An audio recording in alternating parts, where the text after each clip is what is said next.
It's no Your WavyOcho, I'm gonna react to Jordynne Grace body transformation. Okay. doubt that Impact Wrestling. Jordynne Grace has had an incredible. Damn, bro, she mad brolic, bro. So all my fellas out there, would y'all date a woman that is like mad, like fit, like it's mad brolic, bro, mad aki? Cause me personally, I wouldn't do it, bro. Like I'm not gonna lie, I would not do it. That's just me, bro. I would not date a woman that is like mad aki. You feel me? That's mad, who has muscle on her like this, bro. That's just me. Body transformation recently. Even though she's always had a little bit of muscle, as of Cause she might break me up. I'm not gonna lie, she might break me up. I ain't gonna hold you. 2023, She's otherworldly type of jacked. Like seriously, her muscles have muscles. It's crazy that she used to look like this not so long ago.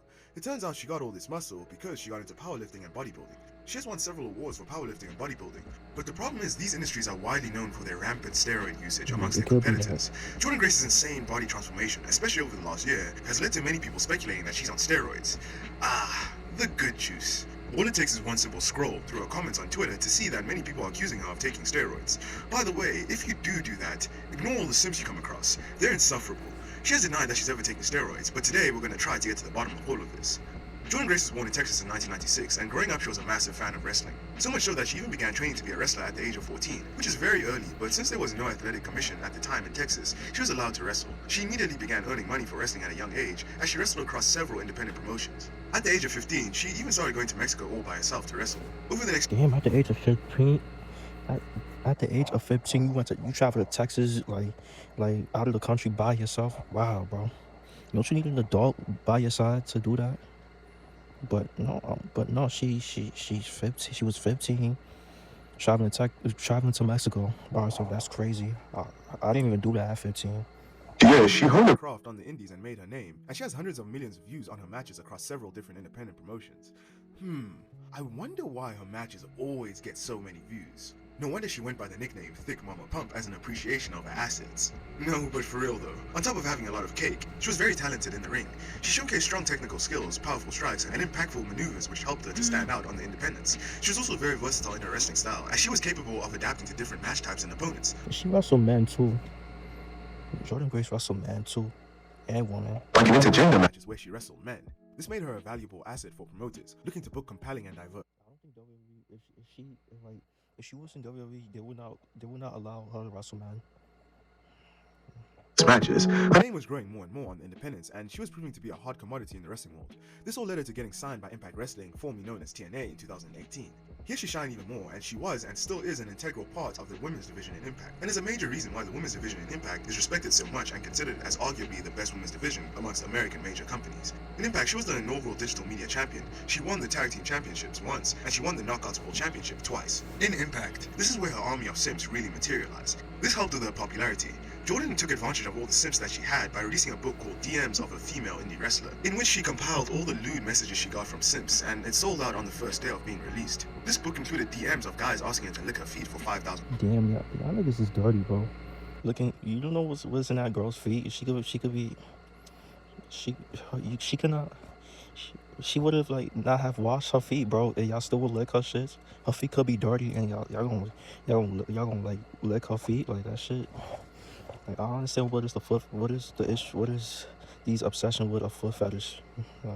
Dollars. And a fan And asking her to bust his testicles with full force kicks. Yes, you heard that right. Bust his testicles with full force kicks. Oh my God, bro. Oh, hell no, man. What the fuck? It's an evil world we live in. When she was in Impact, this is when she started doing powerlifting and bodybuilding, and you could tell that she was getting more and more muscular. She looked like she was working hard in the gym, and fair credit to her for this. But then, over about 6 months, her body made a drastic change, as she went from this to this. This caused fans' minds to wonder how she got so incredibly yoked in such a short time. It turns out that it was as a result of preparation for a bodybuilding contest. But then again, bodybuilding is notorious for its rampant steroid usage amongst its competitors. Anavar is one of the most popular steroids that women use in these bodybuilding and powerlifting competitions. Anavar is a favorite amongst women athletes because it reduces body weight and builds muscle during cutting cycles, and is more beneficial for women. Anavar is much less harsh on the liver, but when used by women, it can cause virilization, which is a condition in which a female develops characteristics that are associated with male hormones. Which drugs are it specifically that women within those sports take that does cause masculinization? Like All of them. all of them? Yeah. Virilization is basically the masculization of a woman in a physical way. One symptom of virilization is deepening of the voice in a woman. And here's a clip of Jordynne Grace's voice transformation over the years. I used to love them. And then I started getting hurt, and I was like, this sucks. So I'm not saying I don't like them anymore, but it's amazing. Every single person, it seems, has like a different story about how they've seen me. And even if it's like, oh, I saw you 3 years ago, honestly, could not be easier. She's just so tiny. Like, I could literally curl her with one arm. Unless you've been living under a rock, you probably already know that UFC 289 is returning to... Oh shit, her voice did change. Probably because, you know, she's been working out, you feel me? And the women are headlining. You came into Impact, you kicked the door in, and you made your goal very clear. But she sound like more like womanly, bro. Like, y'all get what I'm saying? She sound more womanly, you feel me? So before then, she sound like a little girl, but now she sound like more of a woman voice. Now I know with certainty that I'm going to get my rematch at Rebellion. When a woman takes steroids, it introduces an excess of androgenic hormones into their bodies. Androgens can influence vocal cords, causing them to thicken and lengthen. Androgenic hormones affect the structure of the larynx, causing it to grow and change. This alteration in laryngeal anatomy can result in a lowered pitch voice. Once the vocal cords and larynx have undergone changes, it's challenging to revert to the previous voice pitch, even after discontinuing steroid usage. Another symptom of virilization in women is shrinking of the breasts. As you can see, Grace's breasts have clearly shrunk, and it looks as if her chest resembles more that of a man than a woman. When women take steroids, it upsets their delicate hormonal balance in their bodies. The excess of androgenic hormones like testosterone can suppress the normal production of female sex hormones like estrogen, which are responsible for breast development and maintenance.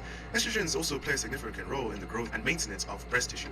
When the levels of estrogen decrease due to the disruption caused by anabolic steroids, the mammary glands may begin to atrophy, leading to a reduction in breast size. Steroids also cause body fat to decrease, and as body fat decreases, it also can lead to a reduction in breast tissue, as breasts are composed of a combination of granular tissue and fat. Another symptom of virilization is sharpening of the jawline. And Jordynne Grace used to have a much fuller face, but now her jawline is sharper than a razor. Testosterone and other androgens can affect bone growth and remodeling. These hormones can lead to changes in the size and shape of facial bones, including the jawbone. This can result in a more pronounced and angular jawline, which is commonly associated with male facial features.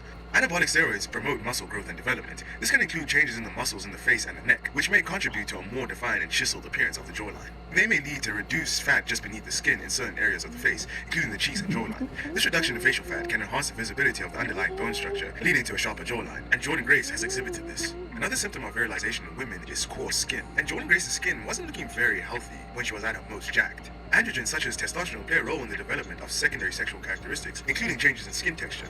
Androgens can stimulate the activity of sebaceous glands, which are responsible for producing sebum, an oily substance that lubricates and protects the skin.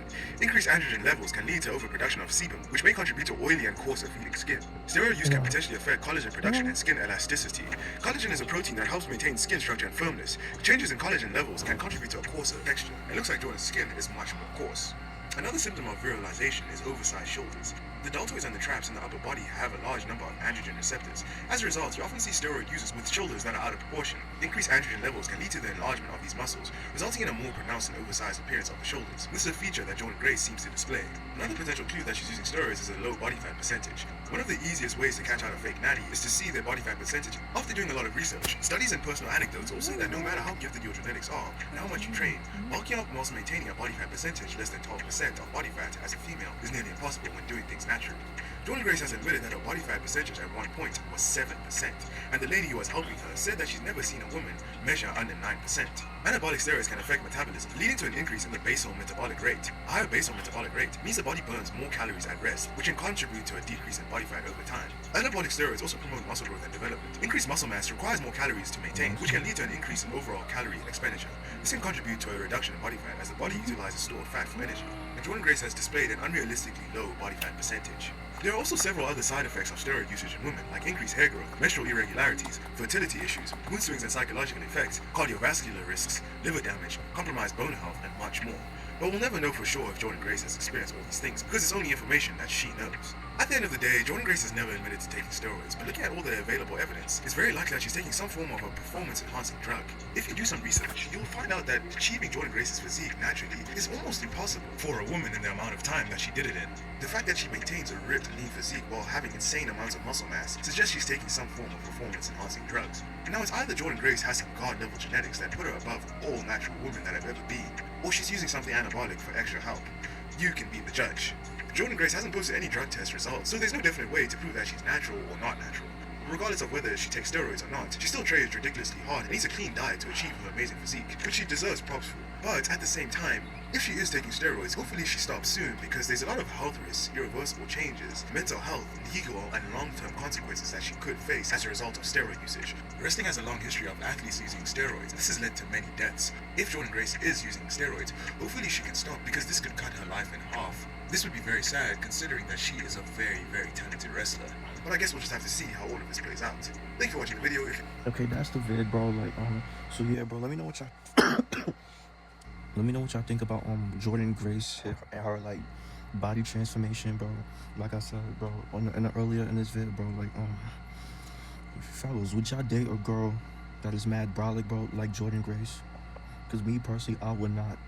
I'm just sorry, I wouldn't, bro. Cause she might break me up, bro. She might pick me up, slam me, do all that shit, bro. I ain't gonna lie, bro. So, but would y'all date a girl that is mad Aki? Like, that is Aki, you feel me? So yeah, make sure y'all like, comment, subscribe. Y'all know the vibes, so we're just checking out you are.